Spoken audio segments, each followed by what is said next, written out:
बिस्मिल्लाहिर्रहमानिर्रहीम। जब इंसान इस दुनिया में आता है तो उसको कुछ पता नहीं होता कि वो इस दुनिया में क्यों आया है। जब इंसान इस दुनिया में आके छोटा सा बच्चा आंखें खोलता है तो उसको कोई आइडिया नहीं होता कि वो किस वजह से, किस मकसद के तहत इस दुनिया में भेजा गया है या किस मकसद या किस काम के तहत वो इस दुनिया से जाएगा।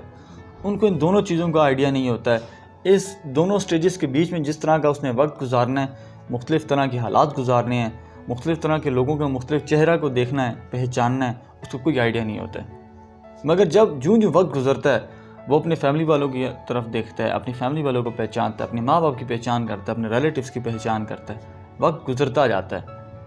एक वक्त वो आता है कि वो इतना सख्त मजबूर हो जाता है कि वो अपने हाथ से ही अपनी जान गंवा बैठता है, जिसको हम सुसाइड कहते हैं, ख़ुदकशी कहते हैं।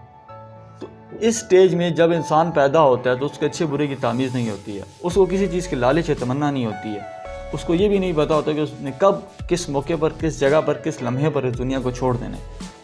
मगर इस स्टेज के बीच में आकर क्यों इतना मजबूर हो जाता है कि वो अपने ही हाथ से अपनी जान को गंवा बैठते हैं। वर्ल्ड हेल्थ ऑर्गेनाइजेशन ने एक रिपोर्ट जारी की थी और इस रिपोर्ट में कहा गया था कि 2020 में अब तक तकरीबन 8 लाख लोगों ने अपने ही हाथ से अपनी जान गंवा बैठी है। इसका मतलब है कि हर एक 40 सेकंड के बाद एक इंसान अपनी ज़िंदगी अपने ही हाथों से ख़त्म करता है। ऐसी कौन सी रीज़न्स होती हैं, ऐसी कौन सी वजूहात होती हैं? या तो वक्त ऐसा बदल जाता है, या लोग ऐसे बदल जाते हैं, या इंसान को अपने माजी या मुस्तकबिल का इतना ख़तरा होता है कि वो इन तमाम चीज़ों का टैकल ही नहीं कर सकता है। अगर एक गरीब इंसान ये कहे कि मेरे पास इस चीज़ की कमी है, मैंने इस चीज़ को लेना है, जब वो ना मिले तो खुदकशी का एक वैलिड रीज़न बनती है कि यार उसने पूरी ज़िंदगी ही ऐसे गुजार दी। मगर एक ऐसा इंसान जिसके पास सब कुछ हो, जिसके पास फेम हो, जिसके पास पैसा हो, जिसके पास दौलत हो, गाड़ी हो, अच्छा घर हो, अच्छी फैमिली हो, इन तमाम चीज़ों के होने के बावजूद अगर वो अपने ही हाथ से अपनी ज़िंदगी ज़ाया कर देता है तो इसका मतलब है इसमें कोई गड़बड़ ज़रूर है। या तो उसकी ज़िंदगी में गड़बड़ है, या तो उसका वे ऑफ जो लाइफ स्टाइल था उसमें गड़बड़ है, या तो उसका कोई और ही मसला है। मैंने कुछ काफ़ी सोचा इस बारे में और सोच समझ के सोचा कि आप लोगों से भी कुछ डिस्कस या शेयर करता हूँ इस बारे में,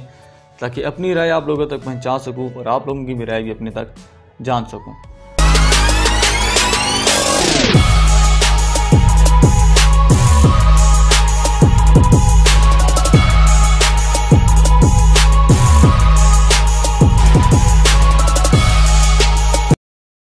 तो जब इंसान मुख्तलिफ़ तरह की हालात और वक्त की पहचान उसको नहीं होती है, जब वो छोटा सा बच्चा होता है, वो अपनी फैमिली वालों को पहचानता है, अपने घर वालों को पहचानता है, रिलेटिव्स की पहचान करता है, वक्त गुजरता रहता है, फिर वो चलना सीखता है, फिर वो स्कूल जाता है, फिर वो दोस्तियाँ निभाता है, दोस्तियाँ पालता है, दुश्मनियाँ निभाता है, दुश्मनियाँ पालता है, मुख्तलिफ़ तरह के लोगों में उठता और बैठता है। एक स्टेज वो आती है वो अपने आप को इस दुनिया का सही पावरफुल इंसान समझ रहा होता है। वो समझता है कि मैं ही मैं हूँ, मेरे अलावा और कोई इंसान नहीं है। फिर एक वक्त वो आता है कि जब इंसान को ठोकर लगती है वक्त के लिहाज से, लम्हे के लिहाज से, लोगों की तरफ से, या इसके अलावा फैमिली के रिलेटेड, या इसके अलावा भी किसी और तरीके से भी अगर उसको ठोकर लग जाती है, तब वो कुछ सोचता है, मैंने अपनी ज़िंदगी इस तरह गुजारनी है, मैंने अपनी ज़िंदगी में ये चीज़ अचीव करनी है, मेरा ये गोल है, मेरा इस तरह का स्टैंडर्ड बनाना चाहता हूँ। तो वहाँ पर आके वो अपनी ज़िंदगी का गोल बनाता है। अब यहाँ पर गोल बनाने में 2 तरह के लोग सामने आते हैं। एक तो वो लोग होते हैं जो अपने दिल की बात मानते हैं, जो किसी की सुनते नहीं हैं, जो किसी की सुनी सुने बातों पर यकीन नहीं करते हैं, जो कहते हैं मैंने वही करना है जो मेरे दिल ने कहना है। लोग वो होते हैं जो किसी की ज़िद की वजह से कोई काम करते हैं कि मैं, अगर उसके पास ये चीज़ नहीं है तो मैंने ये चीज़ लेनी है, या अगर उसके पास ये चीज़ है तो मैंने भी ये चीज़ लेनी है। इसको हम ज़िद का नाम देते हैं। तो जो वक्त गुजरता रहता है तो वो अपने एम्स, टारगेट्स और गोल सेट तो कर लेता है, मगर जब उनको अचीव करने की बारी आती है, यहाँ पर भी 2 तरह की सिचुएशन पैदा होती हैं। या तो वो फुल मेहनत और स्ट्रगल से करेगा कि मैंने उसको अचीव करना ही करना है, या अगर वो किसी के कहने पर कर रहा है, उसका दिल नहीं है, तो वो इलीगल तरीका अपनाने की कोशिश करेगा कि मैं किसी तरीके से उस चीज़ को हासिल कर लूँ ताकि मैं दुनिया वालों को ये बता सकूँ कि मेरे पास भी ये चीज़ है। अगर एक जायज़ तरीके से उसको वो चीज़ मिल जाती है तो वो सक्सेसफुल होता है, कामयाब होता है, खुश होता है। और अगर उसको वो चीज़ नहीं मिलती है तो वो परेशान हो जाता है। और अगर इलीगल तरीके से चीज़ मिल जाती है तो उसको खुशी का लेवल वो नहीं होता जो कि एक कामयाब और हलाल तरीके से हासिल करने के बाद होता है। और अगर नहीं मिलती है तो उसको कोई अफसोस भी इतना ख़ास नहीं होता कि उसको पता होता है मैंने इलीगल तरीके से अपनाई है। यहाँ पर वापस पहले बंदे की तरफ आते हैं जिसने मेहनत के बाद अपनी ज़िंदगी का सफ़र स्टार्ट करने की सोची होती है। अगर तो उसको वो चीज़ मिल जाती है तो वो बड़ा खुश होता है, अपनी ज़िंदगी को मूव ऑन करता है। अगर नहीं मिलती है तो यहाँ पर भी 2 तरह की सिचुएशन पैदा होती हैं। या तो वो अपनी ज़िंदगी को उसी जगह पर फुल स्टॉप लगा देगा कि मैंने आज के बाद मेहनत नहीं करनी, मैंने इस फील्ड पर आना ही नहीं है, मैंने ये इस चीज़ पर चलना ही नहीं है, या तो वो इतना डिसहार्ड हो जाता है। या दूसरी सिचुएशन ये पैदा हो सकती है कि वो ये सोचता होगा कि मैंने अगर मुझे ये चीज़ नहीं मिली तो मैं दोबारा मेहनत करूँगा, दोबारा स्ट्रगल और कोशिश करूँगा, दोबारा इस चीज़ को हासिल करने की मेहनत करूँगा। तो अगर दोबारा तो उसको चीज़ वो मिल जाती है तो वो इसको हम नाम देंगे सक्सेस की तरफ पहले स्टेप का, कि वो अपनी ज़िंदगी को कामयाब बनाने के लिए दोबारा मेहनत और कोशिश स्टार्ट कर देते हैं। जब मेहनत और कोशिश वो दोबारा स्टार्ट करता है तो उसका मतलब है कि वो राइट ट्रैक पर चल रहा है। अब जिस इंसान ने अपनी ज़िंदगी पर आके फुल स्टॉप लगा दिया कि मुझे ये चीज़ नहीं मिली है तो मैं अपनी ज़िंदगी को अब मूव ऑन नहीं करूँगा, क्योंकि मैंने इतनी मेहनत की थी, इतनी स्ट्रगल की थी, इतनी कोशिश की थी, इतना वक्त लगाया था इस चीज़ पर, मुझे ये चीज़ नहीं मिली है, तो फिर उसके दिमाग में दो तरह की सिचुएशंस पैदा होती हैं कि मेरे पास्ट में मेरे पास ये चीज़ नहीं थी, मेरे प्रेजेंट में भी नहीं थी क्योंकि मैं फेल हो गया हूँ, मेरे फ्यूचर में भी ये चीज़ आ नहीं सकती क्योंकि मैंने अपनी ज़िंदगी को गुजारना ही नहीं है, कैरी ऑन नहीं रखना है। तो जब वो फुल स्टॉप लगा देगा, जब वो अपनी ज़िंदगी को फुल स्टॉप लगाने के बाद उस फील्ड को छोड़ के किसी और जगह पर जाएगा तो उसके वो पास्ट की मेमोरीज़, वो प्रेजेंट की मेमोरीज़, वो फ्यूचर का डर, वो फ्यूचर की सोचें, वो फ्यूचर की लोगों की बातें, वो फ्यूचर के लोगों का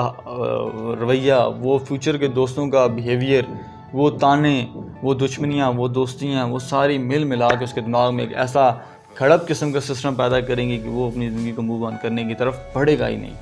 तो फिर वहाँ पर आके उसकी ज़िंदगी में एक ऐसा लम्हा आता है जहाँ पर वो लोगों से तंग आ जाता है, लोगों के बिहेवियर से तंग आ जाता है, लोगों की बातों से तंग आ जाता है, इवन के माँ बाप की बातों से भी लोग तंग आ जाता है कि माँ बाप बार बार एक ही बात ताने दे दे के इंसान को वैसे ही सोचने पर मजबूर हो जाता है कि यार किस किस्म की लाइफ है कि बार बार एक ही बात मुझे रोज़ सुनने को मिल रही है, एक ही चीज़ मैं रोज़ सुनता हूँ, ताने सुनता हूँ, बेशक वो फैमिली की तरफ से हों या घर वालों की तरफ से हों या दोस्तों की तरफ से हों या टीचर्स की तरफ से हों या सोसाइटी की तरफ से हों। तो फिर वो अपनी तरफ एक नई सोच को वेलकम करते हैं जिसको हम नाम देते हैं खुदकशी या सुसाइड। ये वो लम्हा होता है, ये वो पॉइंट होता है, ये वो वक्त होता है कि जब एक पहली सोच इंसान के माइंड में आती है कि मैं इस ज़िंदगी को क्यों ना ख़त्म कर दूं, कि मैं जान ही छुड़वा लूं, तब वो इंसान अपनी ज़िंदगी से हार के सुसाइड को अपनाने की कोशिश करता है। वो सुसाइड को गले लगाने की कोशिश करते हैं कि मैं सुसाइड कर लूँगा तो मे भी ये जो सोचें हैं, ये लोगों की बातें हैं, लोगों का रवैया है, ये वक्त की तब्दीली हैं, ये लोगों के मुख्तलिफ बदलते हुए चेहरे हैं, मे भी ये बदल जाएँ और मैं इससे जान छुड़वा के एक सुकून वाली ज़िंदगी में चला जाऊँगा जहाँ पर मुझे कुछ सुनने को नहीं मिलेगा। फिर ऐसा इंसान सुसाइड को अपनाता है, सुसाइड के ऑप्शन को गले लगाता है, सुसाइड की तरफ हाथ बढ़ाता है। ऐसे इंसान की फिर कुछ सिम्टम्स नज़र आते हैं उसकी पर्सनैलिटी में, उसके माइंड में, उसकी वे ऑफ टॉकिंग में। वो सिम्टम्स कुछ किस तरह के होते हैं कि वो ज़्यादातर फैमिली वालों से बात नहीं करता, फिर वो फैमिली वालों की बात को इम्पोर्टेंस ही नहीं देता, वो सुनता ही नहीं है, या तो फिर वो दोस्तों में बहुत कम उठता बैठता है, वो अकेला रहना बहुत पसंद करेगा। वो अकेला जब बैठेगा तो उसके माइंड में मज़ीद नेगेटिव थाट्स आएंगी, क्योंकि एक गलत सोच आगे कितनी गलत सोचों को जन्म देती हैं। तो वो गलत सोचेगा, नेगेटिव थॉट्स पर चलेगा, नेगेटिव ट्रैक पर चलने की कोशिश करेगा और जल्द से जल्द वो ये कोशिश करेगा कि मैं अपनी ज़िंदगी को जहाँ पर जितना जल्दी हो सके मैं रोकूं, किसी तरीके से मैं अपनी ज़िंदगी को आगे ना बढ़ाऊं।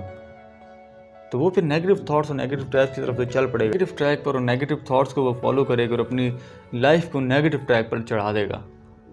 इस तरह का इंसान बहुत जल्द गुस्से में आ जाता है। छोटी छोटी बातों पर आप किसी भी बात पर उसको इरिटेट करो तो वो बहुत जल्द इरिटेट होने की कोशिश करेगा, या तो वो फिर इरिटेट हो जाएगा ऑटोमेटिकली, क्योंकि वक्त, हालात और उसके माइंड में जो प्रेशर बना हुआ है, वो थॉट्स बनी हुई, वो फैमिली के ताने, वो दोस्तों के ताने, वो माजी का डर, वो प्रेजेंट का डर, वो प्रेजेंट का फेलियर, वो फ्यूचर की सोचें, ये फ्यूचर का डर, ये तमाम चीज़ें मिलकर एक ऐसा सिस्टम उसके माइंड में बना देंगे जो उसके माइंड को स्टक कर देंगे, उसके माइंड को कंट्रोल कर लेंगे और अपनी ज़िंदगी में मूव ऑन नहीं कर सकेगा। और यही वो लम्हा होता है जिस टाइम इंसान आकर अपनी ज़िंदगी को ख़त्म करने का सोचता है। बड़े बड़े ऐसे एक्टर्स हैं, अभी रिसेंटली सुशांत सिंह जो कि बॉलीवुड एक्टर्स थे, उन्होंने अपने हाथ से खुद ही अपने आप को फंदे पर चढ़ा दी। तो उनके पास तो सब कुछ था, पैसा था, फेम था, दौलत थी, तो उन्होंने भी अपने आप को फंदे से लटका दिया। क्यों? क्योंकि उनको प्रेजेंट में उनके पास था सब कुछ, पास्ट में उन्होंने बहुत स्ट्रगल की थी, जिस तरह मैं आपको बता चुका हूँ। फ्यूचर में उनको डर था, उनको सोचे आ रही थी कि फ्यूचर में मुझे अगर ये काम ना मिला, फ्यूचर में या मेरा कैरियर ख़त्म हो गया बॉलीवुड में, तो मैं क्या करूँगा। इंसान फेल होता है। अगर वो ज़िंदगी को मूव ऑन करता तो वेल एंड गुड, अगर वो ज़िंदगी को मूव ऑन नहीं करता और उस जगह पर रुक जाता है तो उसकी माइंड में, उसके दिल में, उसकी पर्सनैलिटी में एक लफ्ज़ आ जाता है जिसको हम कहते हैं काश। वो हमेशा ये कहता है काश ये हो जाता तो कितना अच्छा था, काश ये हो जाता तो कितना अच्छा था। हालांकि उस टाइम पे कुछ हो नहीं सकता, सिर्फ काश रह जाता है और ये काश उसके साथ तब तक रहता है जब तक वो ज़िंदगी से चला नहीं जाता। जब तक वो कब्र में उतर नहीं जाता तब तक उसका काश ख़त्म नहीं होता कभी भी। तो ऐसा इंसान फिर अकेला बैठेगा, अकेला सोचेगा, अकेला ही बातें करेगा, अकेला ही गुमसुम रहेगा। ऐसा इंसान किसी में बैठेगा नहीं, हंसेगा नहीं, मुस्कुराएगा नहीं, हमेशा सोचों में गुम रहेगा। इंसान की पहचान ही ऐसी चीज़ों से होती है कि वो जब किसी से बात ही ना करे, छोटी छोटी चीज़ों पर इरिटेट हो जाए, हमेशा सैड चीज़ें सुने, सैड बातें करें, दुखी बातें करें, परेशानी और गमगीन वाली बातें करें, मायूस रहे, ऐसे इंसान की पहचान हो सकती है कि वो डिप्रेशन की तरफ जा रहा है। और इन 8 लाख लोगों में 90% लोग वो हैं जो सिर्फ डिप्रेशन की वजह से जिन्होंने अपने आप के सुसाइड किए, जिन्होंने अपनी ज़िंदगी को अपने हाथों से खुद ही ख़त्म कर दी। और 90% लोगों में ऐसे जो मेंटली तौर पर डिप्रेशन में थे, जिनकी मेंटली इलनेस थी, जिनको डर था, खौफ था, ताने थे, बातें थी, वक्त का बदलना था, लोगों के चेहरे का बदलना था। ये तमाम चीज़ें मिल के इंसान के माइंड में डिप्रेशन बनाती हैं और ये डिप्रेशन इंसान को फिर एक दिन मजबूर करता है कि वो अपने ही हाथ से अपनी ज़िंदगी ख़त्म करे। किसी को डिग्रेड कर दो, ये तो बहुत ज़्यादा आसान है। वक्त का, लम्हे का और असल वफादारी का तब पता चलता है कि जब इंसान को मुश्किल वक्त आता है, उसके साथ पूरी दुनिया ना खड़ी हो, सिर्फ एक दो दोस्त ऐसे खड़े हों जो उसको दिल से मोहब्बत कर रहे हों, दिल से उसको मोटिवेट कर रहे हों। असल दोस्ती, असल वफादारी का पता ही तब चलता है जब इंसान दुनिया में ही परेशान हो, इर्द गिर्द के लोगों की बातें सुन सुन के इंसान का माइंड पका हुआ हो, दिल पका हुआ हो और इंसान गलत स्टेप उठाना चाह रहा हो, मगर साथ दोस्त खड़े हुए उसको मोटिवेट कर रहे हो कि भाई तू ये काम ना कर, तो ये राइट ट्रैक पर चल, तेरी ज़िंदगी में अच्छा दिन ज़रूर आएगा। तो इंसान, हम लोग दूसरों में कमियां और कोताहियां ही देखते हैं, दूसरों के फेलियर्स देखने की कोशिश करते हैं, दूसरों की कमियों और कोताहियों को पकड़ने की कोशिश करते हैं कि किसी तरीके से हम उसको नीचे लगा सकें, उसको दबा सकें, ताकि वो हमारे सामने चूँ या चा ना करे। जब उसकी बातें मिल जाती हैं, हम उसको ताने देना शुरू कर देते हैं, उसको फेलियर्स की तरफ हटाना शुरू कर देते हैं। वो इंसान बेशक अपनी ज़िंदगी का किसी टाइम पे टॉपर हो या बेशक अपनी ज़िंदगी का वो चैम्पियन हो, उसने अपनी ज़िंदगी में बेशक कितने ही गोल अचीव किए, मगर वो बातें सुन सुन के, अगर वो पास्ट उसका बहुत अच्छा है, उसका प्रेजेंट बहुत बुरा जा रहा है, उसका फ्यूचर बहुत बुरा जाने का उसको डर है, खौफ है, या लोगों की बातें, फैमिली की टेंशन, परेशानियाँ, दिल का खौफ, माइंड का डर, ये तमाम चीज़ें मिलकर एक ऐसे सिचुएशन और लम्हा पैदा कर देंगे जब वो अपनी लाइफ में मूव ऑन नहीं कर सकेगा। हैसियत सोसाइटी, हम जब किसी बंदे को ऐसे देखें कि कोई इंसान बड़ा परेशान है, तो हमें यही चाहिए कि उसको हम मोटिवेट करें, यार कम से कम उसके पास जाके बैठें। क्यों, बड़े बड़े ऐसे आर्टिस्ट, बड़े बड़े एक्टर्स इस दुनिया से चले गए हैं, तो अगर उनके पास कोई ऐसा शख्स होता कि जो उनसे एक लम्हे के लिए बात कर सकते, 1 मिनट सिर्फ दिल से बात कर सकता होता कि भाई तुम्हारे साथ मसला है, तुम परेशान बड़ा रहते हो, हमें दिल की बात बताओ, क्या रीज़न है कि जो तुम इतना परेशान हो, तो मे भी पॉसिबिलिटी थी ना कि वो इंसान कभी अगर उसके दिल की बात बता देता तो वो कभी वो काम करता ही ना। जब हम किसी को कहते हैं कि यार तुम्हारे साथ मसला क्या है, और वो हमें आगे से मसला नहीं बताता, कहता है यार कुछ भी नहीं है, इसका ये जो कुछ भी नहीं है ना, इसके अंदर इंतहाई डर छुपा हुआ है, इंतहाई दर्द छुपा हुआ है। डर छुपा हुआ है कि कहीं आप ये बात किसी और के साथ कर ना दो। दर्द छुपा हुआ है कि वो आपको ये बात बताना ही नहीं चाहता, आपको इस काबिल ही नहीं समझता कि आपको वो बात बताए, क्योंकि आपको वो बात बताएगा तो आप वो बात उठा के किसी और को बताओगे, पूरी सोसाइटी में उसका एक नया ड्रामा और एक नया मजाक स्टार्ट हो जाएगा। तो बहसीयत सोसाइटी, हम इस सुसाइड को, डिप्रेशन को सबसे पहले ख़त्म कर सकते हैं अगर हम किसी से बातचीत करना शुरू कर दें, हम मुखलिसाना अंदाज के साथ उसके साथ बात करें, उसके दिल का हाल माने, पहचाने, समझें और उसको एक सीधे रास्ते पर लाएं, तो मे भी ये डिप्रेशन की जो बीमारी काफ़ी हद तक ख़त्म हो जाए। दूसरी, हमारे पेरेंट्स की बड़ी रिस्पॉन्सिबिलिटी बनती है कि लैक ऑफ कम्युनिकेशन है एक पेरेंट्स के बीच में और एक चिल्ड्रन के बीच में, माँ बाप के बीच में बहुत लैक ऑफ कम्युनिकेशन पाया जाता है कि माँ बाप ने आज तक कभी बच्चों से पूछा नहीं होगा कि यार आज का दिन कैसा गुजरा, आज मेरा दिन ये किया, मेरी ये एक्टिविटीज़ रही, तुम्हारी ये एक्टिविटीज़ रही। जब एक बच्चा अपने माँ बाप से मुख्तलिफ तरह की बातें करता है तो उसका एक, वो पंजाबी में जो कहते हैं ना, उसका झाका खुल जाता है, तो उसका माँ बाप के सामने वो डर और वो खौफ ख़त्म हो जाता है, वो बिला झिझक पर जो दिल में बात है वो करना पसंद करता है। ऐसा बच्चा माँ बाप का कभी डिप्रेशन की तरफ नहीं जाता, क्योंकि जब भी मसला है, जब भी परेशानी है, अपने माँ बाप से बिला डर या बिला खौफ के आराम सुकून से कर देते कि मुझे ये मसला है, मेरा ये मसला हल करवा दें। मसला, अगर ऐसे इंसान को कोई परेशानी या डिप्रेशन की तरफ कोई इंसान जा रहा है तो फ़ौरन ही हम उसको एक अपनी तरफ से एक पॉजिटिव रास्ते पर लाने की कोशिश करनी। तो अगर तो वो आ जाता तो वेल एंड गुड, अगर नहीं आता तो हमें जल्द से जल्द उसको साइकियाट्रिस्ट की तरफ रेफ़र करना चाहिए, उसको ज़बरदस्ती पकड़ के लेके जाना चाहिए, भाई तू चल ज़रा यार, तेरा फ़ायदा है इसमें। तो एक इंसान, एक मुसलमान होने की हैसियत से हम किसी का भला कर दें, इससे बड़ी अच्छी को बात कौन सी हो सकती है कि हम उसको बताएं कि ये तेरा फ़ायदा, साइकियाट्रिस्ट के पास चल, तेरा इलाज होगा। हम उसको अच्छी चीज़ बातें बताएं, अच्छी चीज़ों की तरफ मोटिवेट करें। तो एक वक्त ज़रूर आता है कि जब इंसान अच्छे की तरफ ही चल पड़ता है। 1000 दफ़ा आप अपने दिल से अगर ना सुनोगे और एक दफ़ा आप हाँ सुन लोगे तो वो 1000 दफ़ा की ना आपके दिल से ख़त्म नहीं हो सकती है, आपके माइंड से ख़त्म नहीं हो सकती है, आपके दिल पे जो ना लिखी गई है वो ख़त्म नहीं हो सकती है। आप एक दफ़ा हाँ सुन लो तो, क्योंकि आपने 1000 दफ़ा ना सुन लिया है। इसी तरह एक इंसान अगर डिप्रेशन में जा रहा है, परेशान हो रहा है और हर वक्त और हर लम्हे में उसको एक ही चीज़ सुनने को मिल रही है, तो ऐसे इंसान को डिप्रेशन से मोड़ कर एक पॉजिटिव लाइफ पर लाना बड़ा मुश्किल काम है, बड़ा औखा काम है। मगर इस मुश्किल और औखे को पॉसिबल बनाया जा सकता है कि अगर हम उसको कंटिन्यूस मेहनत और स्ट्रगल करें।